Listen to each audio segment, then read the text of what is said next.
Well, I would love to welcome you to the fastest growing city in Wales, Newport, growing at over near 10% of the population in 10 years. That growth reflects the ambitions of this port, of this city and of the council.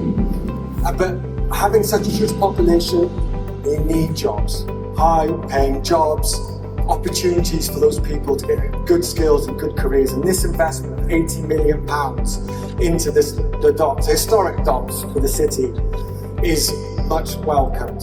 You know, the docks for Newport is everything. The clue's in the title. And without the investment, without the docks, a bit like Llanwern and Tartar, Newport wouldn't feel quite the same body, the same city, the same ethos within its fabric. These two wonderful industries are only the start for this city. We have semiconductors industry in the Newport West Imperial Park, talking about the future and building more exporting capabilities. We have the data centres, or expanding, Microsoft coming in. The average wage for a data centre is £75,000. The average wage for a semiconductor position is £50,000. There's a reason why Porsche have left Cardiff and moved to Newport. This city's got a lot going for it, but the key part of this is the docks and the expansion, because it has that historic link. It's in our DNA, it's in this city's fabric, and if they see this docks do well, they start to feel like the city's doing well.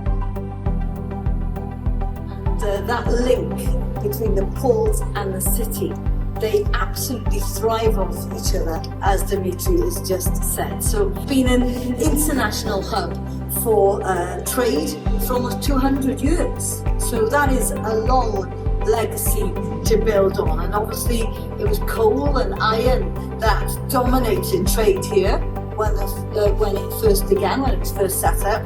And what we've now got is a modern vision of that tradition. And now, as you've heard, we are seeing the UK's leading steel port once again. It is quite a legacy. Important to note, it's leading the change in terms of plans to decarbonise, and we've all got to recognise the world is changing, climate change is affecting us, and we have a responsibility, and there's ambitions to become a clean growth hub as well. And it's vital, I think, not just for the city of Newport, but also for the future of the whole of Wales. But Newport alone handles around £1 billion worth of UK trade every year. It supports 4,000 jobs, puts around £275 million into the economy every year. These are not small numbers. And when you actually see the cranes and the warehousing, the businesses here, you get a real sense of the port's importance. And on top of that, it was great to hear about ABP's latest commitment to Wales, which will unleash more investment, more opportunities. That is not a small amount of money to invest.